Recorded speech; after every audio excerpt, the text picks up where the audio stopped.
Ada orang yang sengaja membuat konten-konten sedekah, tapi tujuan konten sedekahnya, mohon maaf ya, konten-konten sedekahnya dibuat dulu, dihina dulu orang lain, dicaci maki dulu orang, baru kemudian dia sedekah. Ini sebenarnya penjualan agama. Mereka memperjualbelikan agama. Ada orang-orang yang memperjualbelikan fatwa demi dunia. Bahkan mohon maaf yang lebih parah lagi, ada orang-orang yang sengaja menjual Al-Quran demi untuk mendapatkan duit. Sudah terjadi kasusnya, sudah. Faqad faza fawzan azimah. Puji syukur kehadirat Allah atas limpahan rahmat dengan mengucapkan alhamdulillahirabbil alamin. Bersolawat kepada Nabi dengan mengucapkan Allahumma salli ala Muhammad wa ala ali Muhammad fil alamin innaka Hamidum Majid. Bapak Ibu sekalian yang berbahagia, di maghrib ini mudah-mudahan Allah limpahkan rahmat dan karunia-Nya kepada kita semua. Allah sehatkan kita, Allah kuatkan, Allah ridhai kita, Allah jadikan kita orang-orang yang saleh dan salihah. Allah anugerahkan anak-anak yang selalu taat kepada Allah, yang rajin beribadah, yang sayang kepada kedua orang tuanya. Bagi orang tua kita yang telah mendahului kita, Allah terima amal ibadahnya, Allah tempatkan di tempat terbaik di sisinya. Bagi orang tua kita yang masih hidup, Allah sehatkan, Allah kuatkan, Allah berkahi, Allah luaskan rezekinya. Insya Allah semua kita mudah-mudahan Allah matikan dalam keadaan husnul khatimah. Baik Bapak Ibu sekalian yang berbahagia, di malam hari ini atau di maghrib ini kita ingin coba mengangkat, kita istirahat dulu dari al-kabair, dari dosa-dosa besar, karena wajah-wajah berdosa semua kita ini, insyaallah mudah-mudahan kita coba angkat 7 karakter binatang pada manusia yang Allah sebutkan di dalam Al-Quran. Sebagai satu perumpamaan, kita coba ambil hikmahnya dari apa yang Allah sampaikan. Di dalam Al-Quran ada 7 karakter binatang yang Allah sematkan, yang Allah tuliskan. Tujuannya adalah karakter itu sebagai perumpamaan bagi umat manusia. Jika Allah melakukan atau mengatakan atau permisalan tersebut Allah sebutkan di dalam Al-Quran, jika ada manusia yang melakukan sama hal seperti tersebut, maka tak ubahnya manusia tersebut seperti binatang. Pernah Allah berkata, ketika manusia itu mempertuhankan hawa nafsu dia, memperturutkan hawa nafsu dia, mereka seperti kalbahaim, gitu, seperti binatang ternak. Balhum adal, gitu, tapi mereka jauh lebih parah daripada itu, atau lebih sesat atau lebih menyesatkan. Nah, di dalam Al-Quran kata Allah paling tidak ada 7 karakter binatang. Yang pertama kata Allah di dalam surat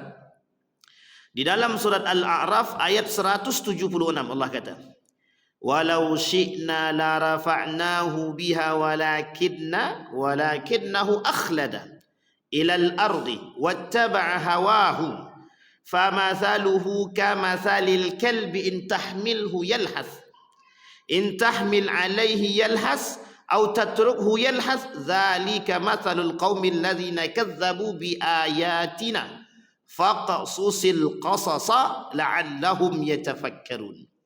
Sebelum ini kita lihat Bapak Ibu. Walau syi'na la rafa'nahu biha walakinnahu akhlada. Apa kata Allah? Dan kalau kami menghendaki, sesungguhnya kami tinggikan derajatnya dengan ayat-ayat itu, tetapi dia cenderung kepada dunia dan menurutkan hawa nafsunya yang rendah. Maka perumpamaannya seperti binatang yang Allah sebut sebagai kalbun dalam Al-Quran. Kalbun itu bahasa lainnya dog. Tahu Bapak Ibu ya? Guguk. Allah sebut dalam Al-Quran sebagai guguk. Jika kamu menghalaunya, diulurkannya lidahnya, dan jika kamu membiarkannya, maka dia juga tetap akan mengulurkan lidahnya. Demikian itulah perumpamaan orang-orang yang mendustakan ayat-ayat kami. Maka ceritakanlah kepada mereka kisah-kisah itu agar mereka berfikir.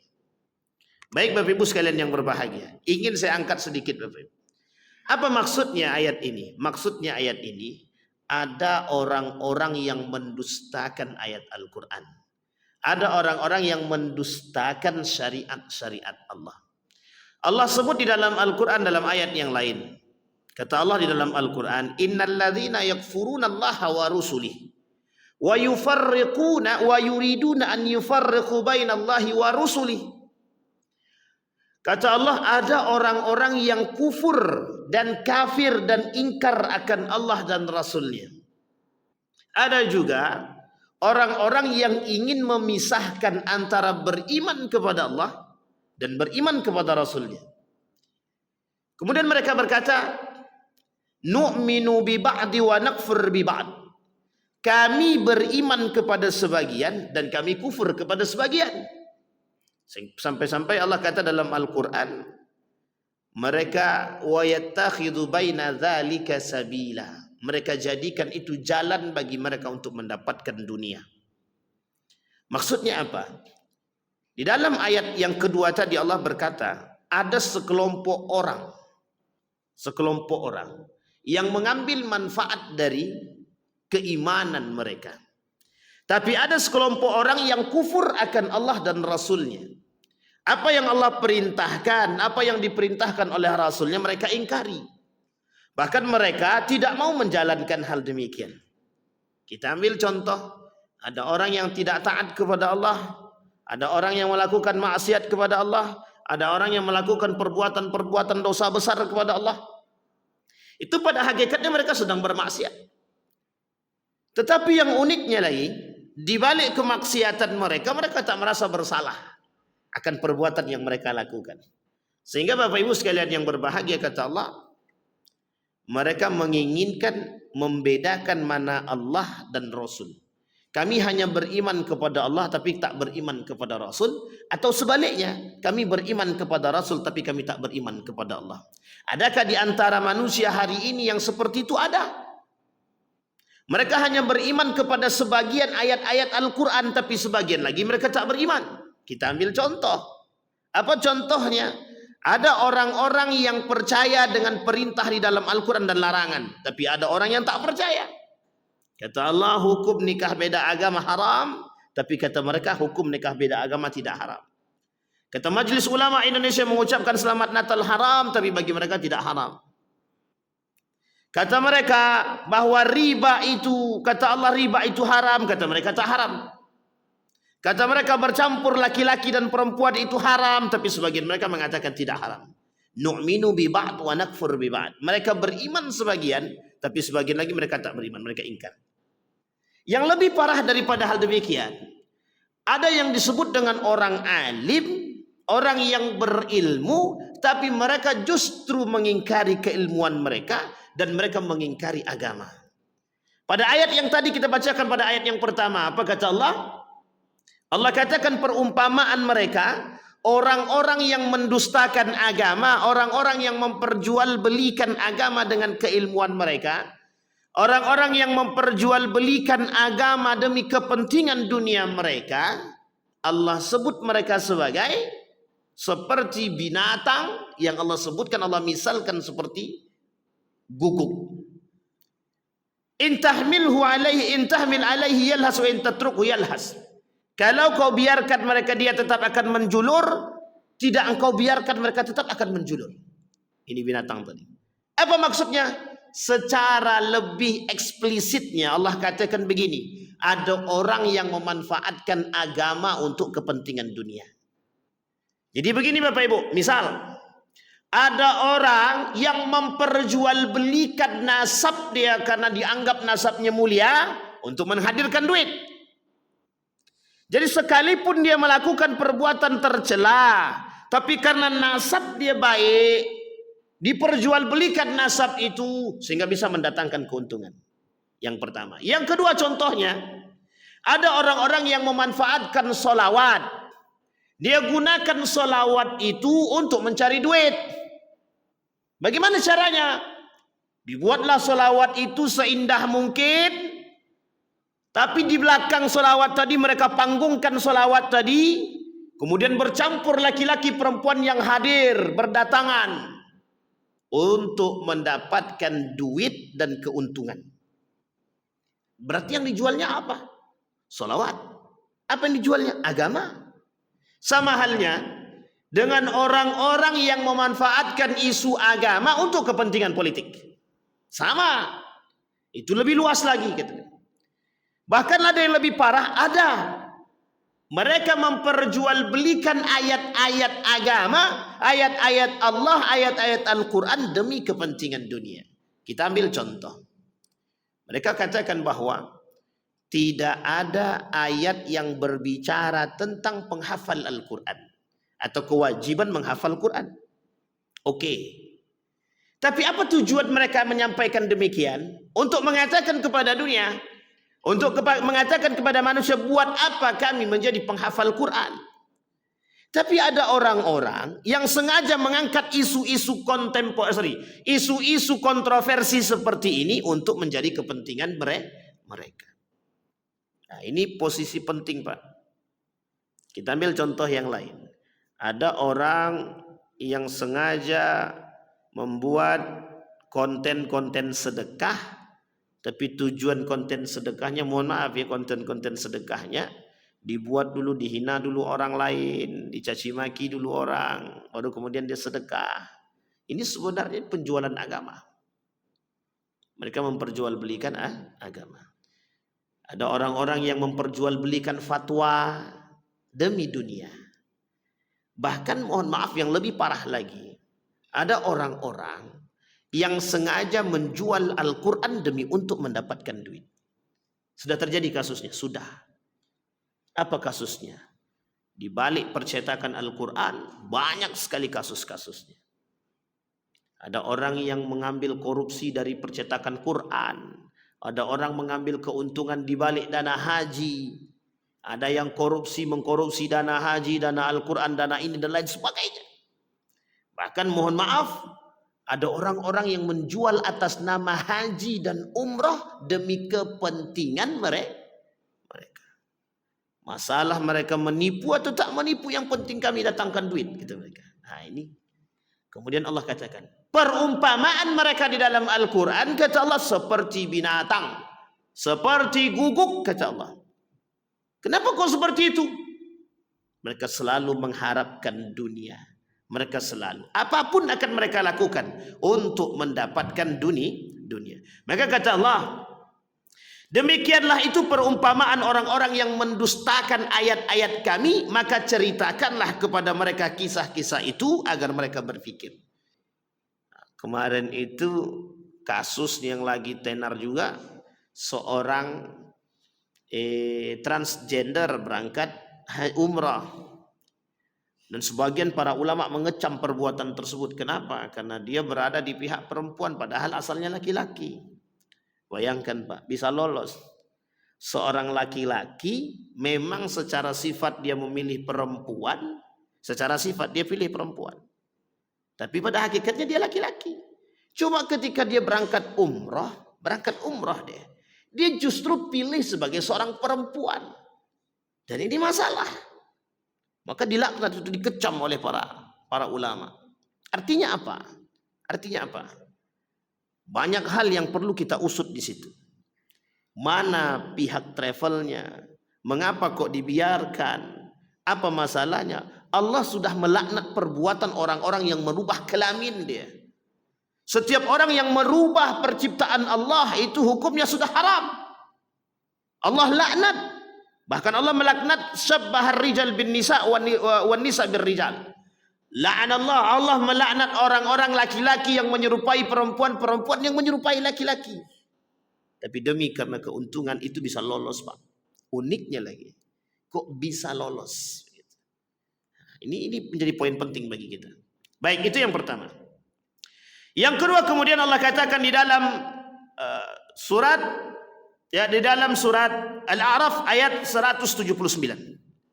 Apa kata Allah di dalam Al-Quran? Binatang ternak itu tidak memiliki keistimewaan nilai jual, hanya terletak pada beratnya saja. Kata Allah, kemudian ada manusia-manusia yang Allah permisalkan seperti kalbahaim, seperti binatang ternak, balhum adal. Ini kedudukan manusia di dalam Al-Quran Allah sebut.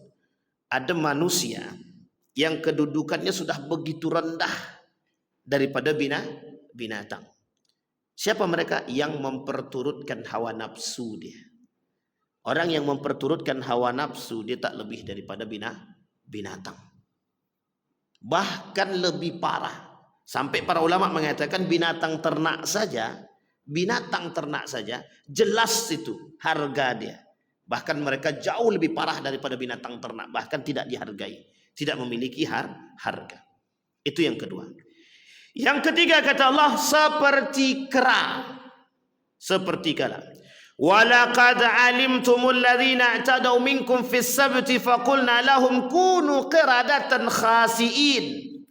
Dan sesungguhnya telah kami ketahui orang-orang yang melanggar di antaramu pada hari Sabtu, lalu kami berfirman kepada mereka, jadilah kamu kera yang hina. Allah permisalkan manusia itu seperti kera. Apa kata para ulama? Ironisnya, setelah mereka melakukan pelanggaran, mereka justru tidak merasa bersalah, malah membanggakan kesalahan yang telah dilakukannya. Nah, sekarang banyak manusia begitu, Pak. Bangga melakukan dosa. Makanya saya katakan, ada orang yang mencela Al-Quran, tapi mereka justru bangga. Kita ambil contoh. Ini videonya lagi viral, lagi rame juga, Bapak. Ada satu podcast yang sedang berbincang tentang Al-Quran. Mereka sedang berbincang tentang Al-Quran. Apa mereka katakan? Buat apa menjadi penghafal Quran? Tapi di situ sebenarnya mereka bukan ingin katakan kepada kita betapa indahnya menjadi seorang penghafal Quran. Bukan. Tapi justru mereka ingin mereka katakan kepada kita, penghafal Quran itu menjadi sebuah jokes, menjadi sebuah anekdot. Lucu gitu mereka. Al-Quran tak ada berbicara tentang hal demikian. Al-Quran tak ada mewajibkan kita menghafal Quran, kata dia. Yang paling parahnya lagi, sampai dia katakan bahwa dalam podcast tersebut, apa kata beliau? Bahwa hadis yang berbicara tentang keutamaan orang yang menghafal Al-Quran, yang kelak memakaikan jubah kepada kedua orang tuanya, hadisnya palsu, kata dia. Padahal Pak, hadis dia bukan palsu. Dihasankan oleh para ulama. Bayangkan, berani mereka mengatakan, demi apa? Demi ketenaran, demi keuntungan, demi dunia. Bahkan yang lebih parah lagi mereka katakan, apa mereka katakan? Bahwa para penghafal Quran, orang yang menghafal Quran itu, tingkat pemahamannya, tingkat kepintarannya itu level paling rendah, kata dia. Coba Pak, tingkat paling rendah. Kalau kita mau merujuk kepada sejarah, tidak ada satupun ilmuwan muslim yang tidak hafal Al-Quran. Tidak ada satupun ilmuwan muslim yang tidak hafal Quran. Kalau kita mau jujur lagi, coba lihat kaum-kaum Yahudi itu. Rata-rata ilmuwan mereka mempelajari Al-Quran. Itu rata-rata mempelajari Al-Quran. Ini menjadi satu permainan bagi mereka, Bapak Ibu.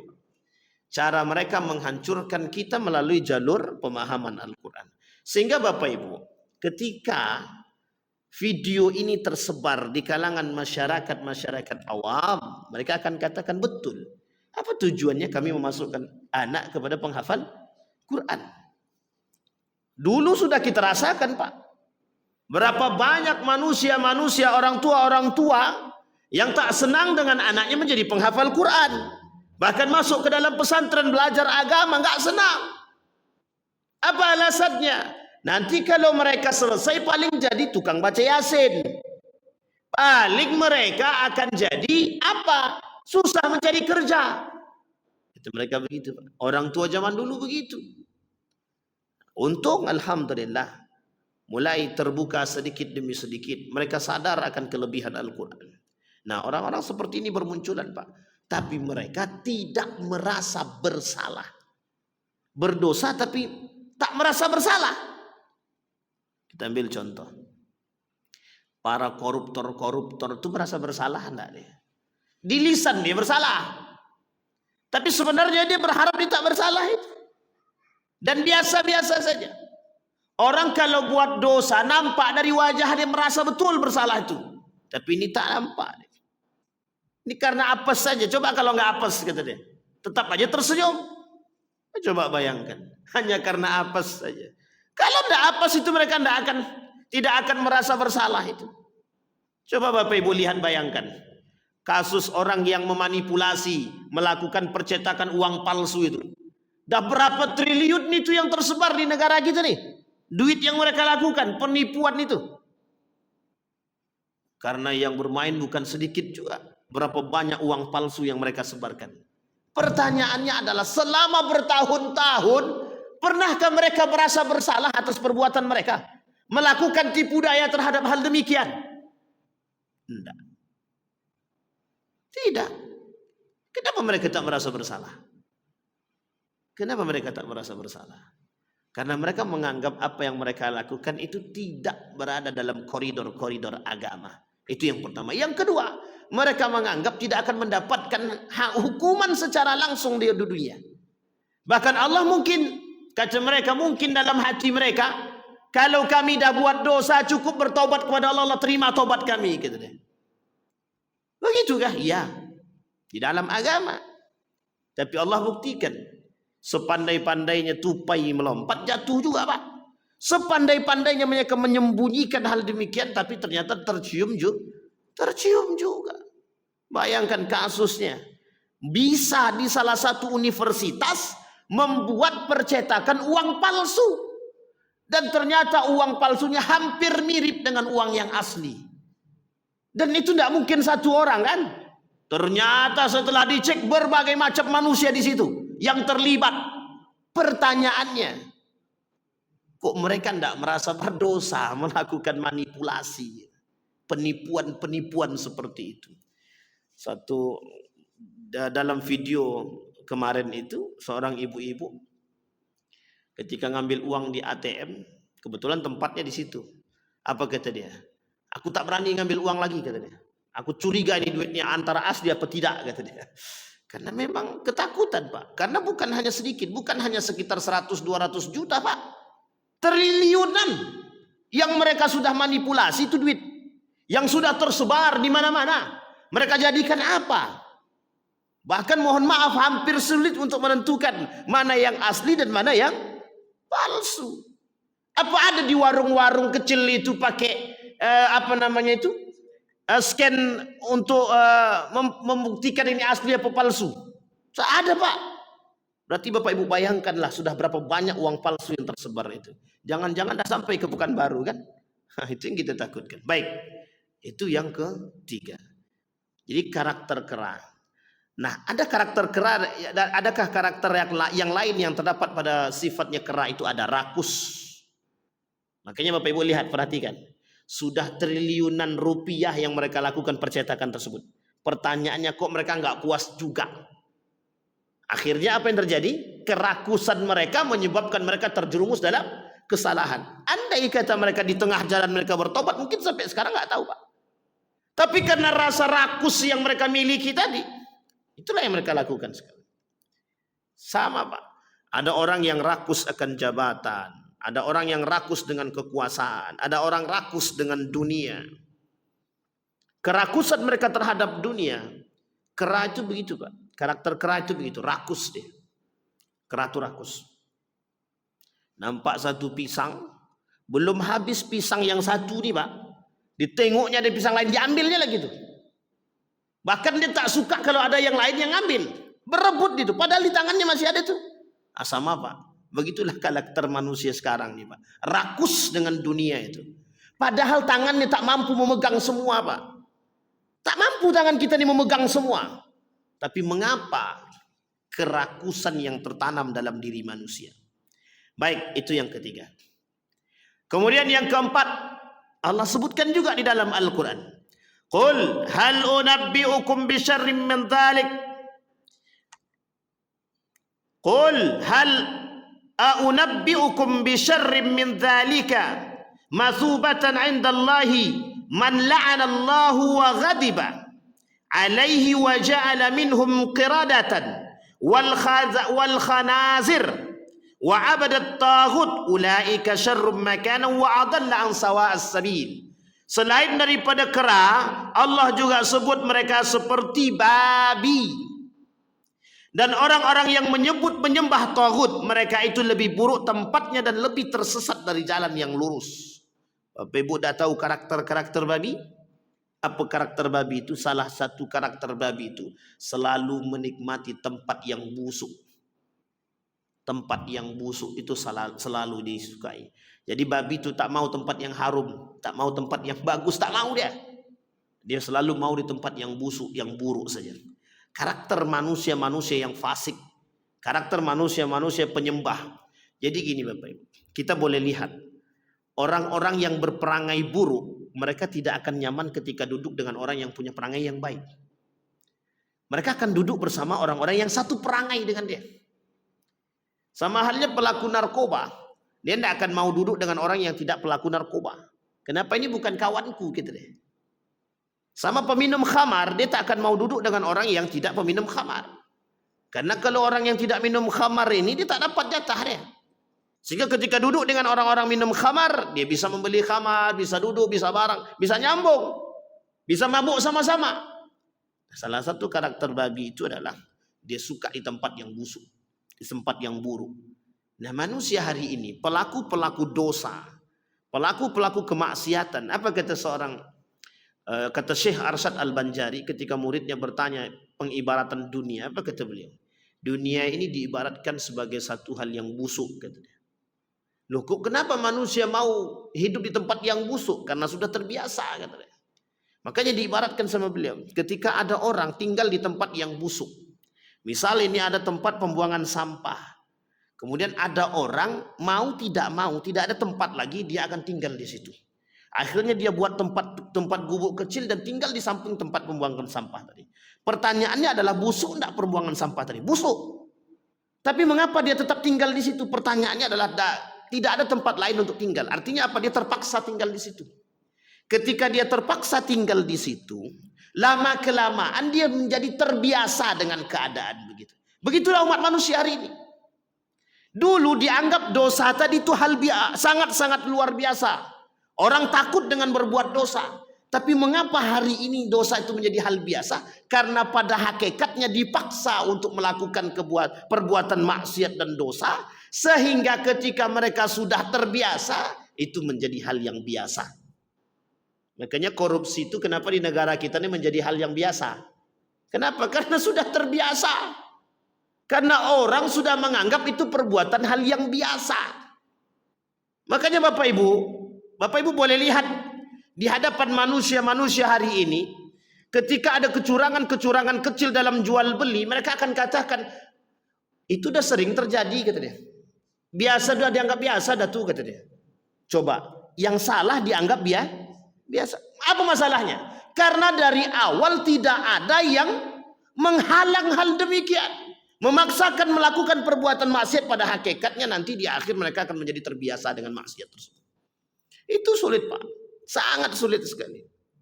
Begitulah yang terjadi hari ini. Mengapa begitu merajalelanya dosa, zina dan lain sebagainya? Kita ambil contoh.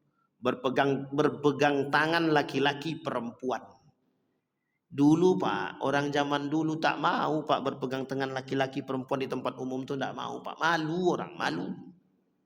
Ini tangan siapa aku pegang? Nah, begitu, itu cuma pegang tangan Pak. Malu orang. Sekarang tidak.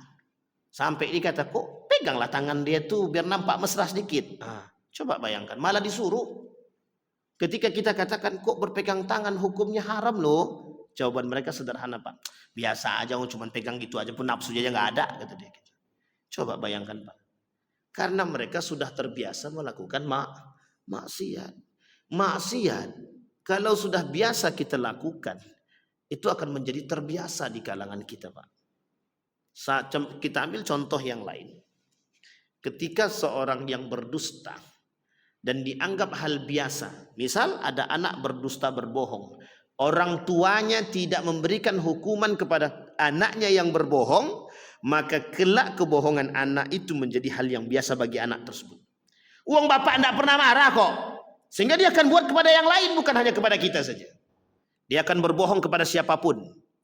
Kenapa? Karena bagi orang tua dia berbohong itu tidak mendapatkan hukuman, tidak dimarah sama orang tua, kata dia. Sehingga ketika mereka melakukan kebohongan yang lain kepada orang lain, mereka biasa-biasa saja. Nah, ini Bapak Ibu sekalian yang berbahagia, kita perlu memahami ini karena Allah menunjukkan kepada kita karakter-karakter tersebut agar kita bisa menjauhi. Kemudian yang kelima, seperti laba-laba kata Allah. Mathalul ladzina takhadhu min dunillahi awliya kamathalil ankabut uttakhadat baina wa inna auhanal buyuta la baital ankabut law kanu ya'lamun. Perumpamaan orang-orang yang mengambil pelindung-pelindung selain Allah adalah seperti laba-laba yang membuat rumah, dan sesungguhnya rumah yang paling lemah adalah rumahnya laba-laba kalau mereka mengetahui. Ini perumpamaan bagi mereka yang syirik-syirik, Pak. Orang-orang yang suka mengambil bantuan kepada manusia, yang selalu berharap pertolongan kepada manusia, yang selalu mengambil pertolongan kepada dukun, kepada siapapun, kepada jin, kepada setan, kepada hantu. Ini adalah pertolongan yang lemah. Kenapa Allah mengambil perumpamaan ini? Karena Allah tahu, Pak. Apa yang Allah tahu? Bahwa kelak di akhir zaman itu banyak manusia-manusia yang tak datang kepada dia untuk minta bantuan. Sehingga Nabi bilang kepada Ibnu Abbas, wa in ijtama'al qaumu ala an yadurruka la yadurruka bi syai' illa qad kataballahu 'alaik. Wa in ijtama'al qaumu ala an yanfa'uka bi syai' la yanfa'uka bi syai' illa qad kataballahu 'alaik. Tapi hadis sebelumnya Nabi kata begini. Wa idza sa'alta fas'alillah wa idza ista'anta fasta'in billah. Jika engkau mau meminta, minta kepada Allah. Jika engkau memohon pertolongan dan perlindungan, mohon kepada Allah. Kenapa Nabi katakan ini kepada Ibnu Abbas? Karena kata Nabi dalam hadis yang lain, kelak akan ada manusia-manusia yang menjadikan makhluk sebagai tempat mereka berlindung. Mereka mengambil ittakhadhu makhluqan. Mereka akan jadikan makhluk-makhluk itu tempat mereka berlindung. Kita ambil contoh. Ketika ada orang yang mohon maaf, sulit mencari pekerjaan, mereka akan datang kepada kepala dinas, kepada orang-orang yang berkuasa. Bang, tolong masukkan anakku ke situ. Apa yang mereka lakukan? Mereka datang kepada manusia. Kata abang tadi, oke, nanti aku masukkan ke tenaga honor ya. Ya, bayar aja 20 juta. Nah, sudah dua salahnya, Pak. Satu, dia berharap kepada manusia. Yang kedua, sudah main suap. Yang ketiga, dibayar, Pak. Setelah dibayar 20 juta, ternyata tak lulus. Tak diterima juga. Ngamuk dia sejadi-jadinya. Duit sudah dikasih, tapi juga tidak diterima, kata dia. Coba bayangkan, Pak. Mereka yang ketiga dusta kepada Allah. Mereka tak sadar bahwa mereka segala sesuatu itu adalah keputusan Allah, bukan keputusan manusia. Akhirnya yang terjadi apa? Kebencian mereka terhadap manusia. 4. Banyak kerusakan yang timbul, Pak. Itu karena kita berpangku kepada manusia. Kita berpangku kepada manusia itu untung-untungan, Pak. Untung-untungan. Apa maksudnya untung-untungan? Berpangku kepada manusia itu tergantung pada kekuatan. Kalau manusia ini kuat, punya jabatan tertinggi, mungkin aman. Kalau tidak, ya siap-siap untuk disingkirkan. Bahkan yang paling parahnya lagi, ada yang datang kepada dukun untuk meminta bantuan. Mbah dukun, pokoknya aku mau duduk di situ. Bagaimana caranya terserah. Nah, ini menjadi masalah. Sehingga dukunlah. Apa kata beliau? Sampai ada bahasa itu. Kalau harapan tak jadi, dukun bertindak, kata dia. Nah, cinta ditolak, dukun bertindak. Nah, kalau ini tidak, pekerjaan tertolak, dukun bertindak.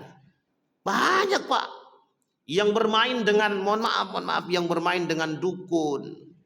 Karena pengharapan, tak ada lagi harapan yang lain, hanya bermain dengan dukun untuk mendapatkan itu. Bahkan mohon maaf, banyak yang datang ke dukun itu untuk biar kaya. Gimana caranya? Bagaimana caranya Pak Simbah, rumah kami ini selamat dari masuknya hantu belau? Dikasihlah jimat. Bagaimana rumah kami ini biar selamat dari debt collector? Bagaimana rumah kami ini biar selamat dari ABCD?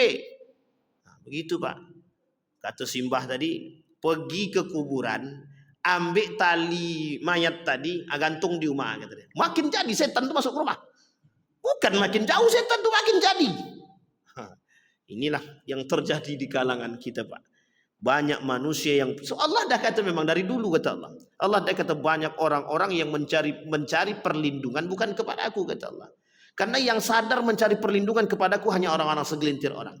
Bayangkan Pak, ketika para ulama, ada satu cerita yang sangat-sangat menakjubkan kita. Ketika seorang ulama ini berjalan di hutan, ini cerita. Ketika berjalan di hutan, seekor singa yang ganas itu pun bisa berhenti hanya karena kekuasaan Allah, karena keyakinan dia kepada Allah. Dan ini sudah banyak Bapak Ibu sekalian yang berbahagia kita dapat cerita. Dan bahkan Allah Maha Kuasa atas itu segalanya. Bukan tidak. Artinya apa? Kalau manusia mau kembali kepada Allah. Bayangkan Pak, seorang, ini cerita nyata dari orang zaman dahulu. Apa kata mereka? Kami kalau mencuri bala, kata dia. Ini kayu bala kami curi, kata dia. Nah, untuk lepas dari kejaran orang itu kami baca surat Yasin, kata dia. Coba Pak, perbuatan yang dia lakukan mencuri, tapi kemudian memohon perlindungan kepada surat Yasin. Apa kata dia? Tertutup mata orang itu kami lewat bebas, kata dia. Ini perlu juga dituntutnya kadang-kadang. Itu ada suratnya, ada ayatnya di dalam surat Yasin itu. Wahum la yubsirun itu. Kalimat akhirnya wahum la yubsirun kan itu. Surat ayat berapa itu saya lupa. 9 ya, ayat 9 itu. Sampai saya bilang, "Wah ini tapi ada tapinya." Saya tanya, "Apa syaratnya, Pak?" "Tidak ada syaratnya." "Apa yang harus kami lakukan?" "Pokoknya yakin saja baca itu terus," kata dia. "Pokoknya bawa barang apapun baca itu bismillah." Uniknya lagi mencuri barang orang tapi yang dibaca surat Yasin ayat bisa lulus. Artinya apa? Nah, ini penting Bapak Ibu. Artinya cerita seperti ini meskipun dianggap satu anekdot, tapi bagaimana keyakinan mereka kepada pertolongan Allah itu nyata. Meskipun yang mereka buat perbuatannya yang haram. Memang mencuri itu haram, tapi ketika mereka kembali kepada Allah, Allah juga tidak akan pernah mengindahkan mereka. Allah tidak akan pernah menghindari mereka. Justru Allah akan semakin dekat dengannya. Bapak Ibu sekalian yang berbahagia, hari ini begitu Pak. Ketika kita punya masalah, kita tidak mau datang kepada Allah. Kita akan cari yang lain dulu. Begitu banyak manusia punya masalah hari ini Pak. Banyak manusia punya masalah. Bapak Ibu boleh lihat kalau muka dia sulit tersenyum, itu kusutnya minta ampun, itu sedang banyak masalah seperti itu. Entah masalah rumah tangganya, masalah duitnya, masalah dompetnya dan lain sebagainya. Itu mesti masalah itu Pak. Pertanyakan kepada mereka, sudah datang belum kepada Allah? Sudah mereka cerita belum kepada Allah? Mereka sudah curhat belum kepada Allah? Masalahnya sekarang ini sulit kita dapatkan manusia yang curhatnya kepada Allah. Kenapa? Karena akal mereka berkata, curhat kepada Allah tidak ada solusi. Tapi kalau curhat kepada manusia pasti ada solusi. Itulah kesalahan berpikir manusia hari ini. Kenapa? Menyampingkan kekuasaan Allah. Mereka sholat. Mereka ibadah, mereka puasa, mereka zakat, iya. Tapi mengapa mereka tetap tidak percaya kepada Allah? Mereka katakan dalam sholat mereka, bahkan mereka katakan dalam sholat itu, "Inna salati wa nusuki wa mahyaya wa mamati lillahi rabbil alamin." Salatku, matiku, hidupku, salatku untuk Allah. Pertanyaannya benar gak? Tidak seutuhnya benar Pak. Kenapa? Ketika punya masalah, semuanya bukan lari kepada Allah dulu, tapi lari kepada manusia. Setelah buntu mentok sama manusia, baru datang, "Ya Allah, aku dah usaha ke sana ke sini ya Allah, tapi juga tidak dapat bantuan pinjaman ya Allah, tolonglah ya Allah." Apa kata Allah? "Kau datang padaku terakhir," kata dia. Malah makin ditambah sama Allah masalah tadi Pak. Malah makin ditambah oleh Allah. Artinya apa? Karena kita sudah menduakan Allah dan kita sudah menjadikan Allah itu nomor sekian. Maka Bapak Ibu sekalian yang berbahagia, sulit Pak bagi kita Pak untuk mengatakan hal demikian. Nah, kemudian yang keenam, seperti nyamuk, yaitu orang yang kelakuannya hanya kerjaannya mengganggu orang lain saja. Nah ini, kalau ini dah jelas nih Pak. Dah banyak orang-orang yang suka mengganggu orang lain, tidak bisa membuat hidup orang lain tenang. Kerjaannya cuma mengganggu aja. Ada orang begitu Pak. Nah, ini mohon maaf nih ya Bapak Ibu sekalian yang berbahagia, geng motor selalu mengganggu kenyamanan orang. Geng motor ini selalu mengganggu kenyamanan Pak. Ada aja yang mereka buat. Ada sebab tak ada. Apa sebabnya? Mungkin ada sebagian di antara mereka yang mabuk. Ini unik Pak. Orang-orang mabuk nih karena mungkin akalnya tak ada lagi, atau mungkin akalnya kurang sehat, sehingga mereka selalu membuat onar Pak, merusak orang lain. Nah, Bapak Ibu sekalian yang berbahagia, Allah ibaratkan seperti nyamuk. Nyamuk tuh gimana pun tetap di mana kita ada dia. Sehingga mohon maaf itu kerjaannya cuma menggigit aja. Gigit terus sama nyamuk. Sakit memang sakit. Nah, tapi itulah kelakuan manusia, Pak. Juga ada yang seperti itu. Tak suka melihat orang senang atau sebaliknya, senang melihat orang susah. Susah melihat orang senang, senang melihat orang susah. Nah, SMS lah kalau begitu. Susah melihat orang senang dan senang melihat orang senang melihat orang susah. Artinya apa? Ya itulah manusia gitu dia. Tengok tetangga dia baru beli mobil, ada mulut dia mengatakan itu hasil korupsi itu gitu dia. Nah, coba bayangkan. Nah, ini kelakuan manusia zaman sekarang ini, bawaannya cepat kali suuzon. Sangat cepat suuzonnya. Baik, yang terakhir Bapak Ibu sekalian yang berbahagia. Yang ketujuh Allah sebutkan di dalam Al-Qur'an. Kata Allah di dalam Al-Quran yang ketujuh, seperti keledai. Mathalul ladzina hummilut Taurat thumma lam yahmiluha kamathalil himari yahmilu asfar. Bi'sa mathalul qaumil ladzina kadzdzabu bi ayatillah wallahu la yahdil qaumaz zalimin. Perumpamaan orang-orang yang dipikulkan kepadanya Taurat, kemudian mereka tiada memikulnya, adalah seperti keledai yang membawa kitab-kitab yang tebal. Amatlah buruk perumpamaan kaum tersebut yang mendustakan ayat-ayat Allah, dan Allah tiada memberi petunjuk kepada kaum yang zalim. Bapak Ibu sekalian yang berbahagia, karakter ini itu mohon maaf Bapak Ibu, di dalam agama kita itu tidak ada agama yang benar, Pak. Innad dina indallahil Islam. Tidak ada agama yang paling benar di muka bumi ini kecuali agama Islam. Sekarang Bapak Ibu akan mendengar kalimat seperti yang saya katakan ini. Al-Quran, Islam bukanlah satu-satunya agama yang benar. Islam bukanlah salah satu-satunya agama yang paling benar. Kalaulah kalimat seperti ini di Bapak Ibu dengarkan, itu mesti keluar dari mulutnya kaum munafik yang mengatakan bahwa kebenaran bagi semua agama yang lain. Sampai di sini bisa dipahami Bapak Ibu ya. Nah, Bapak Ibu sekalian yang berbahagia, perlu dipahami bahwa agama yang paling mutlak kebenarannya adalah agama Islam, tidak ada agama yang lain. Bahkan semua nabi itu agamanya Islam. Semua nabi agamanya Islam. Agama Nabi Isa itu Kristen? Enggak.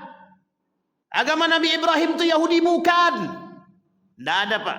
Oh, Ibrahim punya agama sendiri namanya Ibrahim? Enggak ada. Semua nabi agamanya Islam. Aslamtum aslamna li rabbil alamin. Semua nabi beragama Islam. Artinya apa? Allah ingin katakan kepada kita bahwa kebenaran agama Islam mutlak. Maka Bapak Ibu jangan salah. Kenapa sekarang bermunculan orang-orang yang mengatakan semua agama itu benar? Itulah kaum munafik yang ingin menjauhkan pemahaman kita daripada nilai-nilai agama.